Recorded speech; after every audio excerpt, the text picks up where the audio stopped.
Meryl Streep, ladies and gentlemen.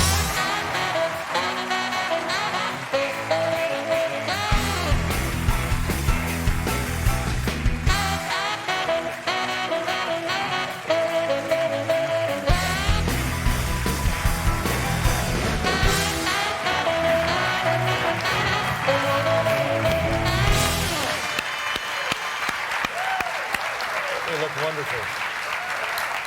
Thank you very much. You look great, by the way. Well, thanks. When was the last time you were here? Was it probably a couple of years ago, maybe? I think so. I think you're supposed to be here, and then we were out because of a strike or some deal like that. Yeah, exactly. Well, anyway, my point is I haven't seen you in quite a while, and you look wonderful. Well, thank you. My daughter bought me this dress Really? Your daughter bought it for you? for my birthday. May I ask how old your daughter is? She's 24. 24 years old? And is your daughter an actress? Yes, she is. Is that right? Yes, she is. Whoa, now. Her name is Mamie Gummer, and she's really good. Mamie Gummer, yeah. And has she been in films that we know of? Yeah, well, she was in Evening, and she's going to be in Ang Lee's next film, and she's been in a lot of plays. Wow, now, I mean, this is like being Babe Ruth's son. You know? I mean, if I were your daughter, and believe me, I've had dreams like that. I don't know that I would, you know? I mean, it's either a tremendous advantage to have you as your mother if you want to be an actress, or a tremendous disadvantage. She didn't know that till tonight.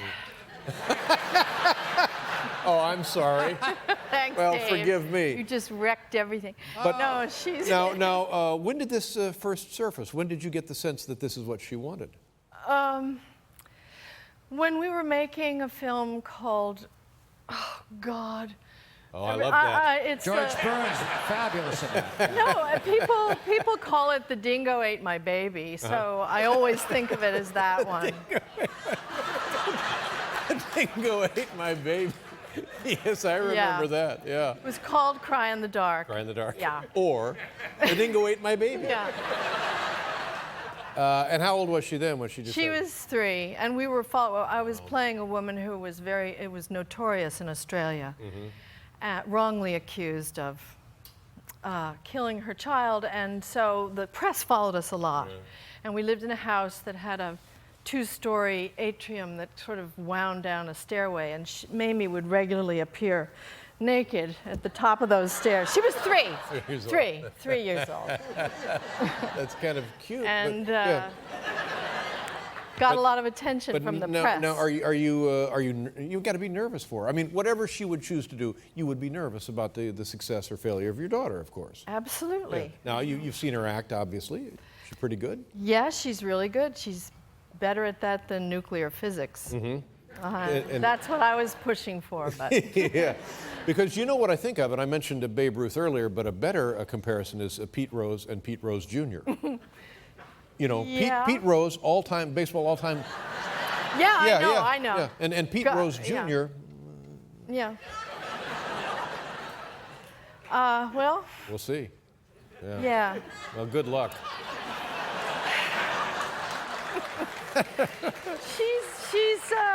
She's undaunted, you know. The thing about her is that she just leaps in and think about it. Think of the whole thing that precedes her, the Meryl problem, you know. Yeah. But she. Well, it's not. I don't think it's really a problem. It's something. It's she a factor. would say, I'd say factor. Maybe the Meryl factor, not the Meryl problem. Yeah. But of course, as a parent, all you really want is for her to be able to pursue her dream. That's really all you want. That's what you hope for. Yeah. Well, she got a review. She was in Liaison Dangereuse on Broadway just now, and she got her first review in the Wall Street Journal that said she was the best thing in it, and it didn't mention me. It was the first one that didn't say daughter of, so that was big. Yeah. Now let's talk about your. You're always busy, and your daughter obviously always busy. But does the family get to do like in the summer? Do you have summer activities, vacations, or am I just pretending that happens? This summer, I want everybody to come home because now they're all big and far flung. My son's in California, and Mamie will be making a movie, and Grace is in Rome, and he's a musician. A musician? Whoa, this is like a multi-talented deal here, isn't it? And what kind of music? Well, he plays guitar and he sings and he's got a little band and Cool. Yeah. Yeah. And you mentioned the other one who was in Rome? Grace just graduated from college, and then there's a 17-year-old who's still living at home, Yeah. much against her will. And and what do you think Grace will do? I don't know. I really don't know. She's an Italian and art history major. Yeah. She's working at a big costume house that does a lot of operas in Rome now. But I don't know what she'll be when she grows up. This is I wish I had been in this family. This family just sounds great to me. Oh, Has well, it been a lot of fun? Of course it's a lot of fun. Well, it is a lot of fun, but there are 3 girls, so everybody's outnumbered. Henry's outnumbered. Yeah. Henry and Dawn, my Yeah, but husband. I think that's probably good training for life. I mean, regardless of the numbers, that's the way it breaks down anyway when you get out in the real world. It's true. Yeah. Yeah, that is true now, yeah. And this Mamma Mia movie, you know this thing, the musical. Did you know anything about ABBA when you were younger, and the new ABBA and stuff? Yeah, because when I was in drama school, they always would play it when they needed to get us up and off our butts, you know, to dance. And the thing now has generated a couple of $1 billion worth of revenue from the musical. Yeah. It's yeah, remarkable, yeah. isn't it? It's played in, I think, 19 countries. 30 million people have seen the musical. And Yeah. So when they come to you and say you want to be in this thing, was that an easy decision, or you thought, oh, I don't know? No, I really wanted. I couldn't believe they wanted me in it. Right, You no, know, why couldn't you believe well, that? I'm not my first choice. I mean, I am my first choice, Of but course. I'm not.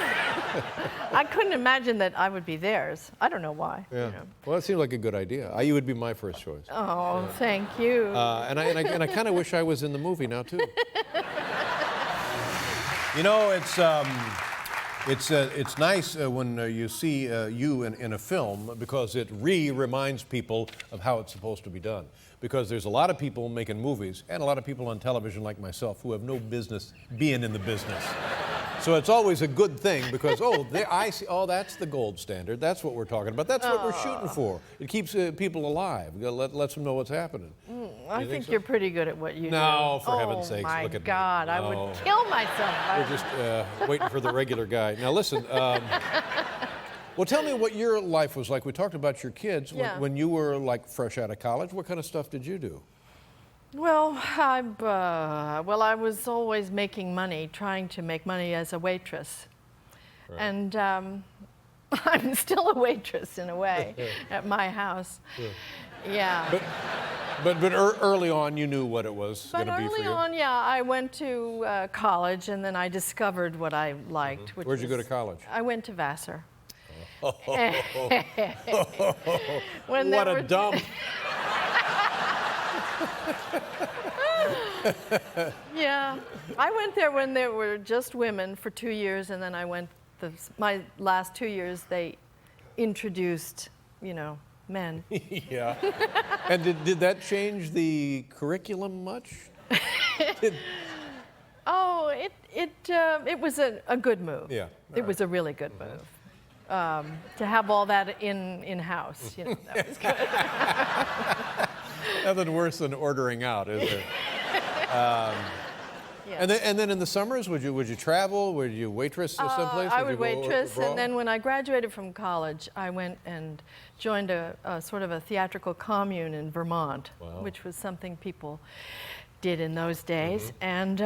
And we did plays in the summer. Right. I had gone on one of those exchanges to Dartmouth for a term and met all these people, and so segued into a theatrical thing. Now the theatrical commune, do you keep in touch with any of those people? Did any of those other people pursue a professional career? Yeah.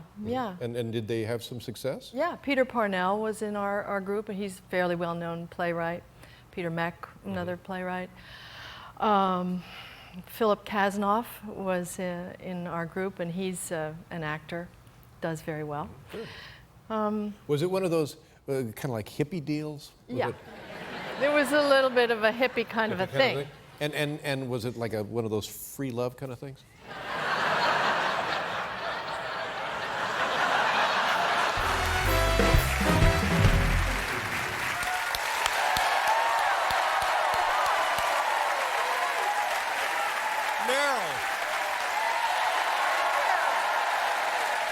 to see you. Wow, nice to be here. How are you? Thank you for Very coming well. to the program. How you doing? How's the family? Everybody good? Everybody's currently good, yes. You have, I think, 4 kids. Am I right about that? Yes, I do. Now, am I right when I say each one involved in some aspect of the performing arts? You would be wrong. I would be wrong. Yes. Okay, take us through this if you can. Well, there's only one that isn't. Okay. And- What does that one do? Well, she's the best one. Really? Now, I'm just kidding. Chronologically, where does she fit in the 4? She's the youngest. The youngest, so there's still yeah. hope. Yeah, there's still hope. She's working at an advertising agency. She has an actual job. An She actual goes job. every day. Yeah. Never misses, you know. Oh, good It's for great, her. Yeah. And the others, I know you have a musician. Musician is my son. He's the oldest. And Mamie and Grace are both actresses. They're both actresses. Now, this is, it's good, right, to have actors and stuff in the family? Yeah, I mean, I'm very proud of them. Right. Basically, I think it's probably pretty daunting to be my child and say, you know, this is what you're going to do. And I think they're very brave or, you know, nuts. I think it's a great legacy. I think it's a great thing, but you have cast a pretty long shadow. Yeah, but they're good. You know, they're really good. Do you go see everything they're in? No, I don't. I'm not allowed to see certain things. Oh, because It would upset me. I heard about a scene Grace was in that she said, you are never to watch this, so in American horror, whatever. Would this suggest nudity? No, it's cruelty.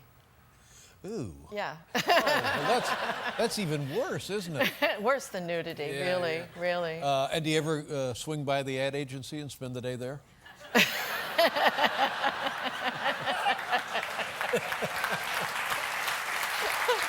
Oh, she would really love that. Oh my That'd God. be delightful. Yeah. You know, Meryl Streep is over in cubicle 6.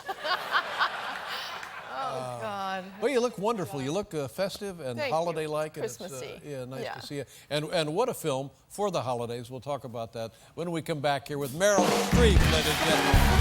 Okay, here's the way I look at this. It's no secret there's a lot of late-night television shows, and if you're clicking around the dial and you're looking at this one and you're looking at that one or checking out the Jimmys, if you don't have Meryl Streep on your show tonight, you really don't have a show. Sorry. Has nothing to do with me.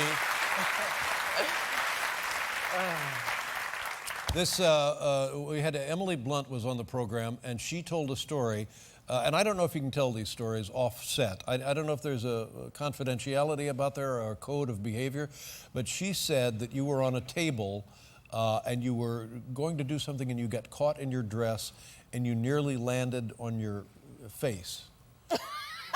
And she said that, and by the way, she was several months pregnant. Yes. At the time, and threw herself between you and the steel floor and saved your life. Is that true? Well,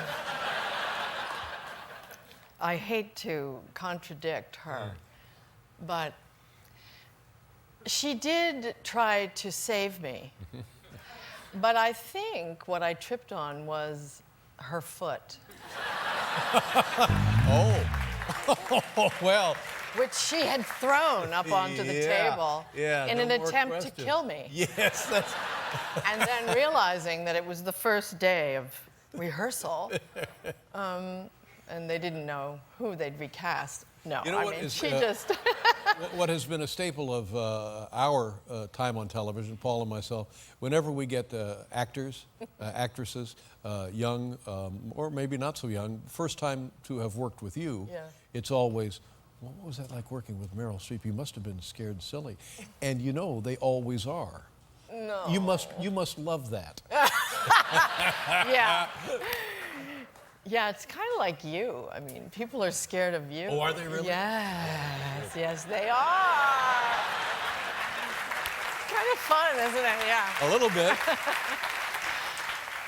No, I know that. I'm like this big train that's coming in, you know, with a lot of steam and noise and funk, you know. And is that the word I Yes, want? it is. Yeah, I like that. Absolutely. I dig that, Grand baby. Funk Railroad, I think I was thinking Grand of. Okay. Funk Railroad. There you go. But yeah, I think it's a little overblown, you know, the expectation. I love it. I mean, I always love asking the question, and they've all got a story prepared about how, well, they saved your life or something. Yeah, that right. They're all ready to go. It's bull-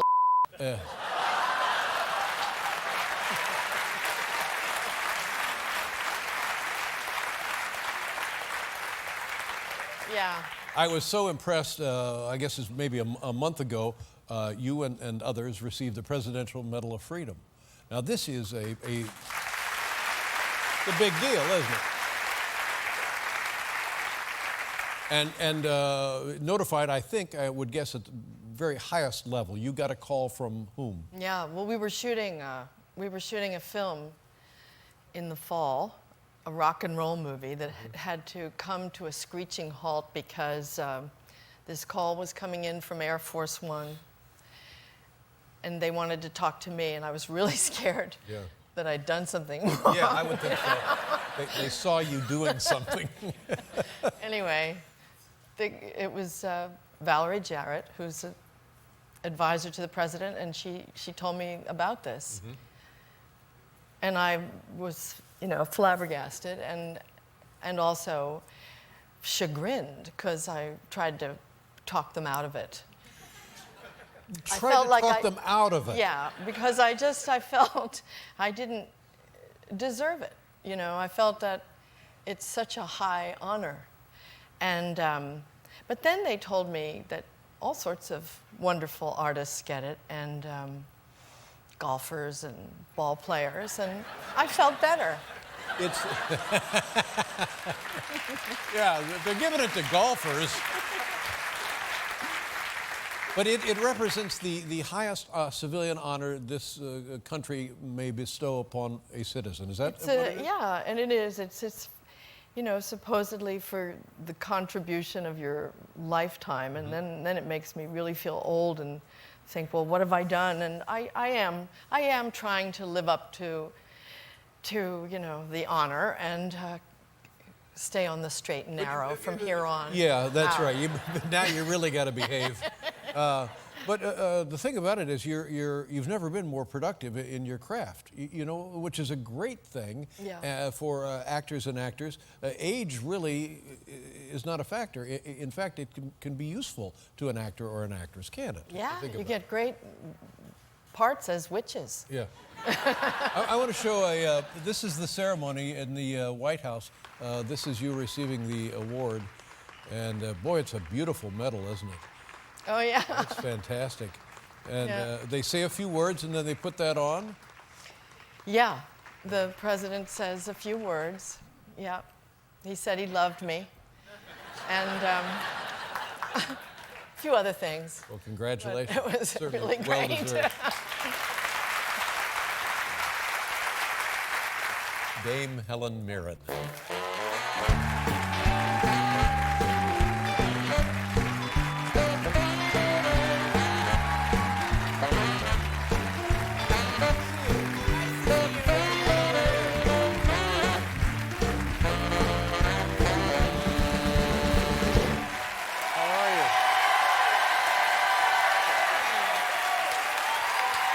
Nice to see you.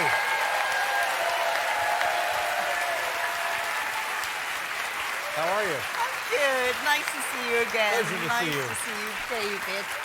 You, because of the play, the audience, you probably were not in attendance live at the Academy Awards?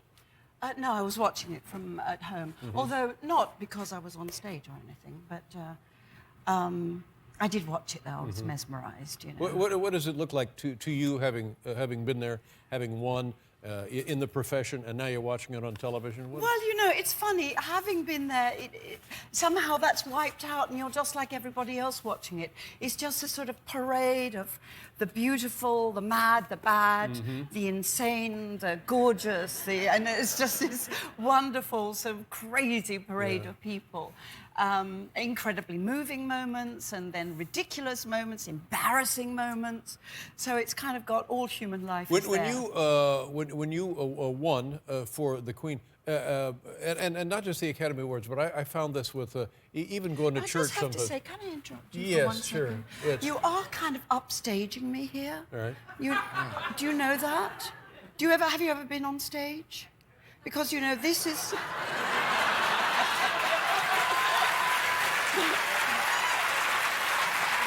You see what he's doing? That's better.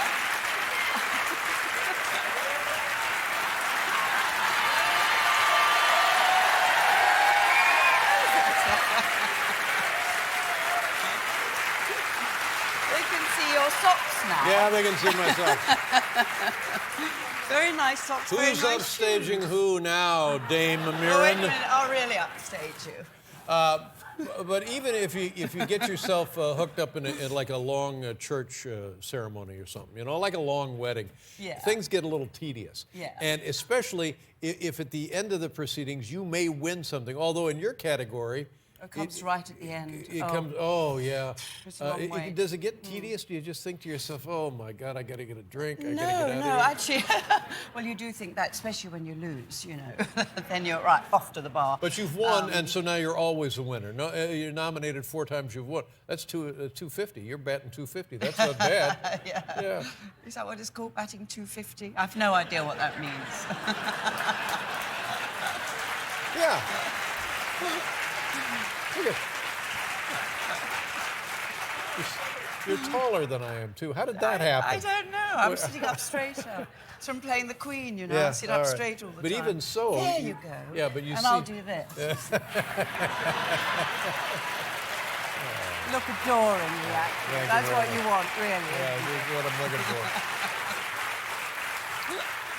But now, last night, I thought important things took place with regard to the film Selma.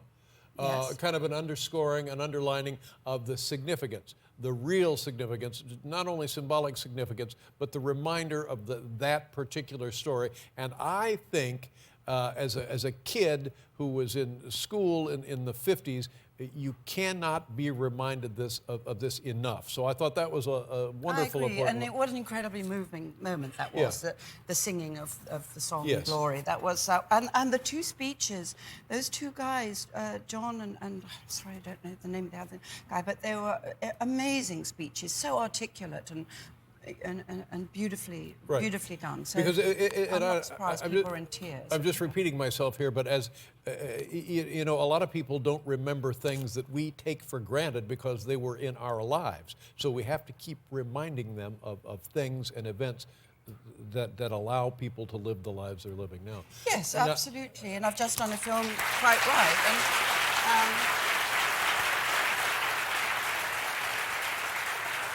I've just done a film called Woman in Gold, which is about the restitution of looted Nazi art. And again, that's a reminder we're in great danger of getting very serious here, but we're in great danger of losing.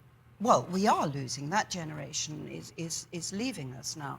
The generation who went through the Second Yes, World well, War as and Tom were Brokaw aware coined of that group, the Greatest Generation. Yes, absolutely. Now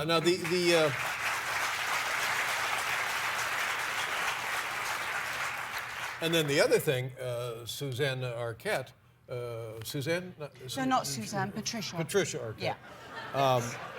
Suzanne, yeah. When she talked about equality and pay for women, I have a son. Thank you, and sometimes I think if I had a daughter, I probably would be more worried about her role going forward than I do about my son for just those kind of reasons. Yes, I mean, the equal pay in the movie industry is a bit of a difficult thing, isn't it? Because it's so tied into your box office draw and all of that, and that's where you get the big bucks when, you know, your movies make 200 million, 300 million, whatever it is, massive amounts of money. So it's equal pay in the movie industry is a bit loaded anyway. equal pay in any other industry. I mean, absolutely, and it's still something that people are fighting for. Now, have you had that problem when you're cast in a film that you are? I don't know, because you never know what anybody else is being paid. Yeah. So, you know, you have no idea if you're being paid a quarter of everybody else, or you know, what the deal is. You really. do. That's what I do on set. First day, I go around and ask. Ask everyone. What are you making for this?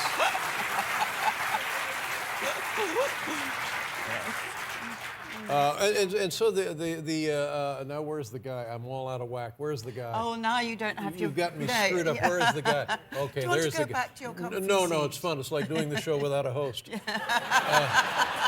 happened to Dave? Where did he I don't go? know. He's gone. He had to Yes, step oh, out. Dave, come out. Sure, it's yeah. okay. It's okay. Trouble with the prostate. Anyway, now this is again another Queen role written by the same man who By wrote. the same writer, Peter Morgan, but a completely different piece. Now these are 12 conversations you have, and I was unaware of this, that there's a weekly conversation. There's a weekly conversation with every Prime Minister. It just takes 20 minutes. They go to Buckingham Palace and they tell the Queen what's happened in the week and what the issues are, and you know, if there are major issues coming up, they'll discuss that with the Queen. So Peter Morgan very cleverly took that little 20 minutes and has made it into a play, basically describing the arc of the history in the 20th century of Great Britain as much, or the West, as much as anything else. That's a bit grand, and it's about the nature of power and the kind of people who want to be politicians. No, that's a good question. In terms of power, you have the Prime Minister and you have the Queen. Does the Queen really The Queen has no power whatsoever. No power. Whatsoever. But can she have some tangentially? Can she suggest something? Well, Can that's kind of what we deal with in the play, you know, that she can sort of, as they say, you can guide and suggest, maybe manipulate, but you certainly can have absolutely no direct suggestions about what happens in government. And do you know of, through this material, of any that had a true rapport? Prime Ministers with the Queen? Yes, actually, the one that she had rapport with was Harold Wilson, and actually the actor playing Harold Wilson is in the audience tonight, aren't you, Bill? You're out there somewhere. Really? Yes. Come on down, Bill! Come on down, Bill! Come on down! Where's Bill? Hi, Bill! Come on!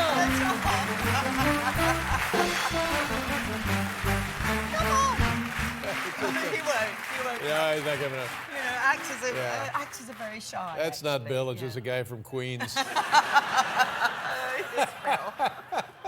Hey, where's Dave? But they had rapport. But Harold Wilson, who was a left-wing politician, you know, Labour, very Labour, and you know, he and the Queen actually hit it off very well. We show that in the play. Bill's brilliant in it. And if that man from Queens. if there can, in that 20-minute meeting, if there can be no suggestion of policy or power or direction, what does transpire in those It's conversations? very funny. You have to come and see it, won't you? Yes. Yes. Will you come? Yes. Thank you. With Jane Fonda.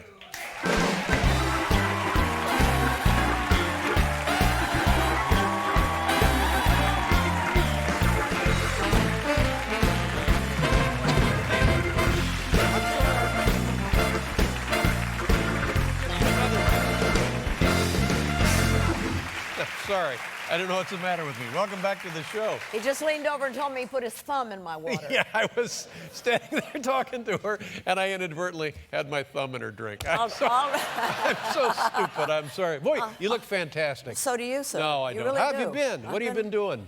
Well, I did a movie right before I did Peace, Love, and Misunderstanding. I did a movie in French. That's part of my bucket list. Really? Hadn't done one since 1970, so I did that. That's coming out in September. In speaking French or in France? No, in French, in France. Wow, so With you speak French. I do. Good for Yeah. you. What was tell me a little bit about the French film. Was it a sort of a quintessential French film? And by the way, I don't know what that I'm not means. sure what that I don't know. I have no idea what that means either.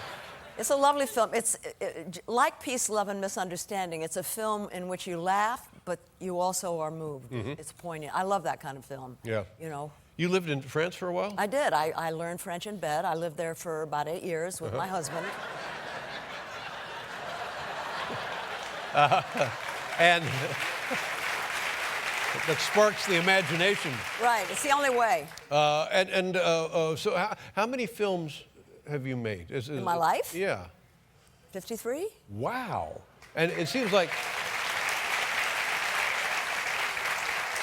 you're as busy now as any previous time in your career, except there was a time when you weren't making so many. I left the business Yeah. for 15 years. 15 yeah, years. Right. And why was that? Well, I wasn't happy, and I couldn't. It was hard for me to be creative. Right. My second marriage was going down the drain, and Who was the second marriage? Tom Hayden.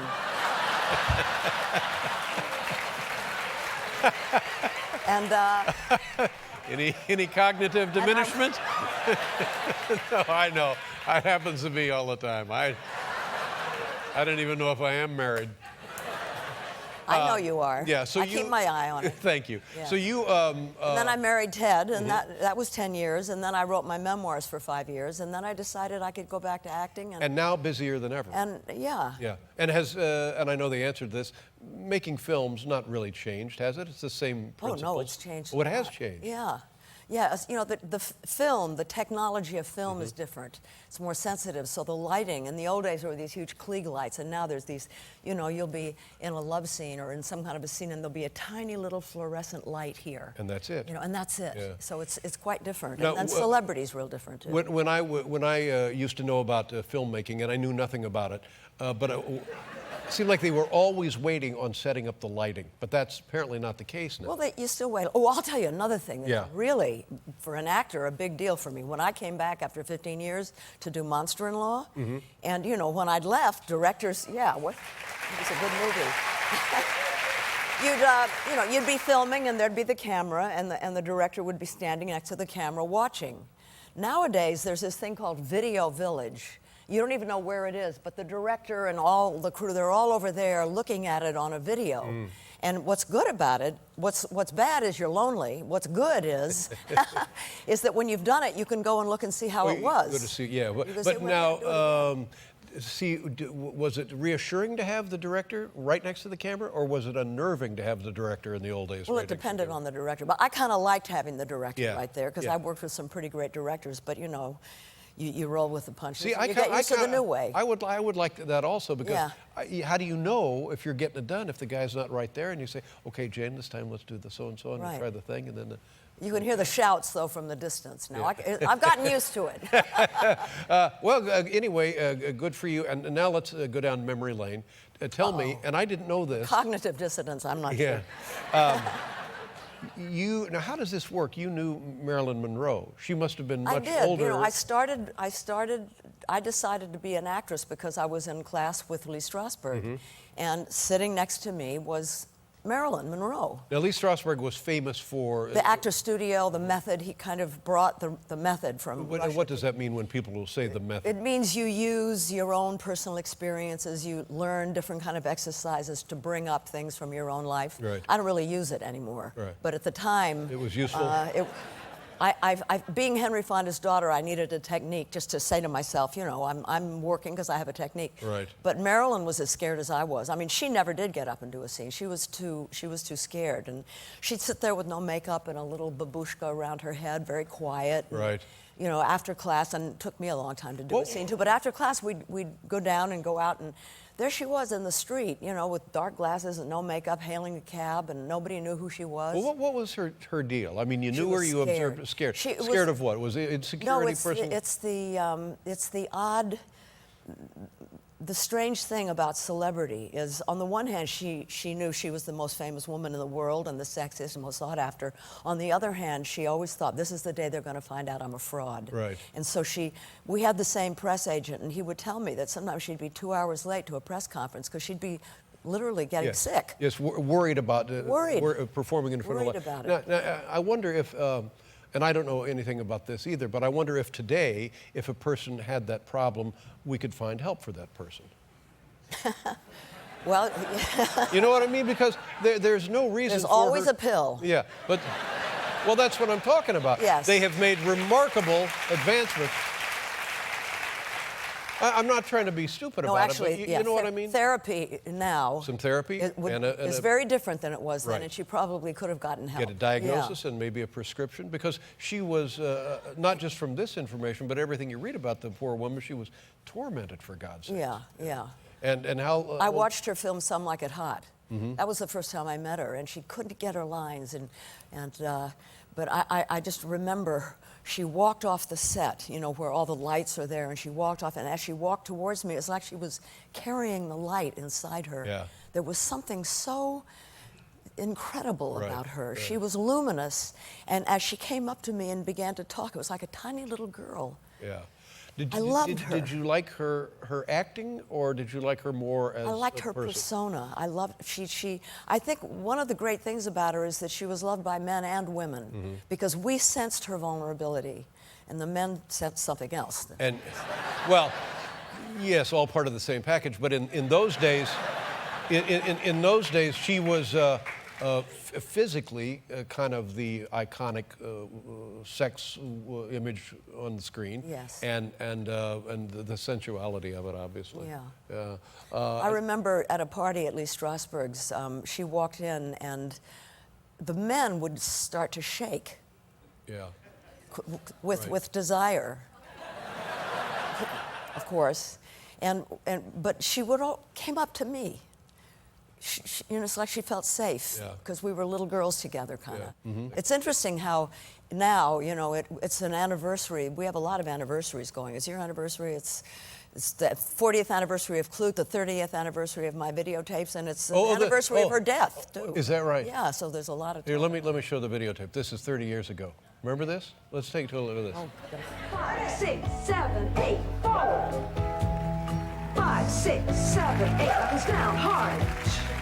5, 6, 7, 8, forward. Big circles, come on. 5, 6, 7, 8, and back. That's not right. Get that out of there. 5, 6, Stop that. 7, Stop it. You're making us all sick. Jodie Foster.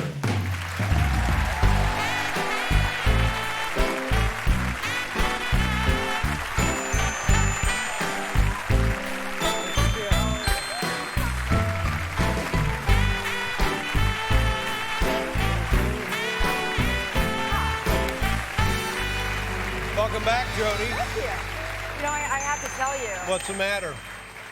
Well, does something look like it's a matter? I'm just a little worried, yes. Okay. No, I had to tell you because I ran into your friend Radio Man in the street yesterday, and he just Yes? wanted me to tell you Uh-huh. that since he couldn't come today, he sent me because he's very busy acting in a movie with Barry Sonnenfeld. He just wanted me to mention. Yes, he's working more than he should be.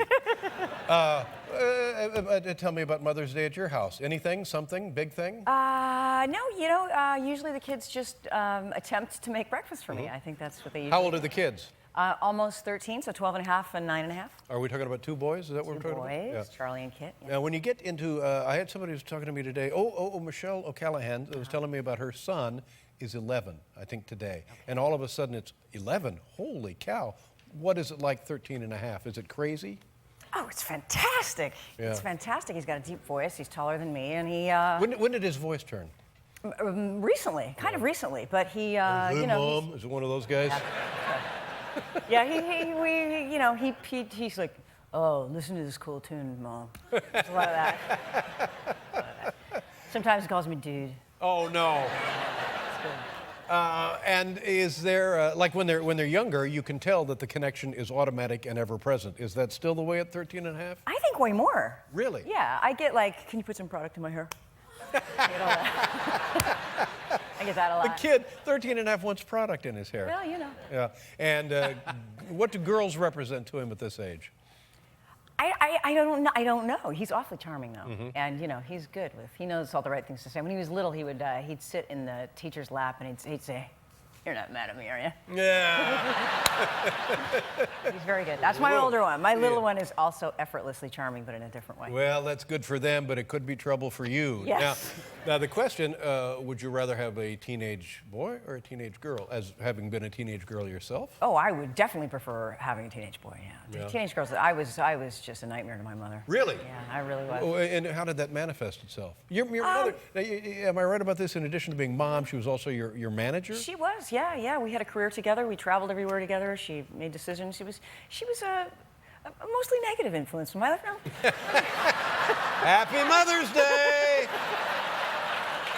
No, she liked to tell me about all the bad things that were going to happen. So there was a lot of like, by the way, she'd lean over to me, and especially nice, she'd say, by the way, by the time you're 17, your career will be over. So what do you want to be when you grow up? A doctor, a lawyer, or something like that? So she was just preparing you for the absolute worst. Yeah. And looking back on that now, was that a good way to run things or not? Sure, I'm just never disappointed. Yeah. I mean, she always said to me, by the time you're 40, your career will be over too. There was a lot of that. And she always used to say, she downward spiral. She's like, you're on a downward spiral. Wow. When I was nominated for 4 Academy Awards, but I only won 2. So on the 4th one, she was like, you're on a downward spiral. That's right. She understands you can't win every time you make a movie. Well, Maybe not. sometimes you just gotta, you just gotta help them along. What is your relationship like with her now? Oh, she's great. She's great. She's a lot of fun. And a good grandmother? The kids love her? She is. She's a little bit older now. She's a little more fragile. Yeah. But she's not nicer. Yeah. How old? You mind if I ask how old she is? She's 82. 82. Good for her. That's just great. We're very excited moms up into the 90s, and that's cool. a big deal, because we're looking for 100. Is that right? Something good happened at 100. She's, Well, I think you get to 100, something is already, I don't know, free gum. I don't know. Okay. Anything free is worth it. Did you? Where did you film this movie? You directed and starred in the movie as well. The Beaver. Isn't that a great name? I love it. Is this an original screenplay? It is. It is an original screenplay, and we filmed it here in New York City, and mostly in Westchester County. Right. And it's apparent why it's called The Beaver, but a lot of people may be misled. But like the those horn are section. those are the people we want to spend money to go see the film. Those are the ones. That's our DVD fortune right there, pay-per-view. I think there's a lot of interest in this movie. Obviously there would be, but also because your co-star in the film is Mel Gibson. And I'm told that here's a guy who seems troubled. He's had some trouble and seems troubled. And the trouble was happening as he made the movie with you, is that really, right? mostly after we wrapped. Yeah. After you wrapped, his troubles happened after. Did you have any idea what was ahead of him then? Did he have any inkling that he might have some problems? I don't think so. Yeah. No. There was no inkling. But he's wonderful in the movie. He's extraordinary in the film. I have to say, and people are amazed by his performance. Yeah. It's beautiful and raw and very dramatic. How also long- funny and all that. How long have you known Mel Gibson? About 15 years. 15 years. And what do you, I mean, can you defend what he's... See, here's what I think. No. Here's what I think, and it doesn't make any difference what I think, but drinking, that's a problem. Yes. But the real problem is, why is he drinking? So we get that straightened out, everything else will be better. That's true. Now, they really shouldn't be laughing at that, because No. anybody who, and I was an alcoholic and loved it, but that's a different... No. He takes his sobriety very seriously. Very seriously. He's very good in the movie. He's a very good friend. Yes. People have said the acting in this film, as you would expect, is first rate, for heaven's sakes. Now let's talk about your career a little bit. Okay. Your first movie, let's see if you know what your first movie, 1972. Any idea what that was? 1972? That's what it says here. Oh, no. My first movie was in the 60s. In the 60s. Yeah, it was called... Well, this is a selected. I'm sorry. This is a selected filmography. Oh. This is the first movie on the list, 1972. It would be. What do you think? 72. You're in an upward spiral. I'm in an upward spiral. Let's see. Napoleon and Samantha? That's correct. Okay. Yes. With Michael Douglas. Says here it's your first film with Michael Douglas. It's not my first film, but okay, whatever. Okay. What was your first film? It was called Menace on the Mountain. It was a Disney movie. Menace on the Mountain. Yeah. And you Did I play the Menace? No. How old were you when you were in that film? I think I was 6. Yeah. Wow, that's great. Well, now, do your kids have any interest in acting? No, they have absolutely no interest in acting. They don't have any interest in my movies either, particularly. They don't ever want to see them, and occasionally I have to force them to see them. I don't believe that. I'm You might be surprised. What movie do they like to watch of the ones that you've made here? They've only seen 3. They saw Nim's Island, they saw Bugsy Malone, and they saw Contact recently. Yeah. And there was a lot of it took me a long time to get them to see the, Contact didn't sound like anything they wanted to see. What about Bugsy Malone? I bet they enjoyed that. They sort of liked Bugsy Malone, but they didn't ever want to see it again, which is fine. Nims Island, when they went to the premiere to Nims Island, I said, I said to my older son, what did you think? He says, it's pretty good, but we don't ever need to rent it or anything. It just... Tough crowd. Yeah. Tough crowd. They did see half of Little Man Tate, and then they kept asking me to turn it off, and I wouldn't. And I just said, no, stick with it. This is going to get better. It's going to get better. And then, I don't know, pillows were thrown, a painting came down, my nose was broken. No, I'm serious. Wow. There was blood everywhere, and that was the end of Good the heavens. showing of Little Should Man. someone from the county come out to the house? And protect me? And what about, now, when your mother, getting back to her for a Yes. second, when she saw you in Nell, Yes. she calls you up, and what does she say to you from Nell? She said, I don't know what's wrong with you with that color of your hair, but you'll never work again.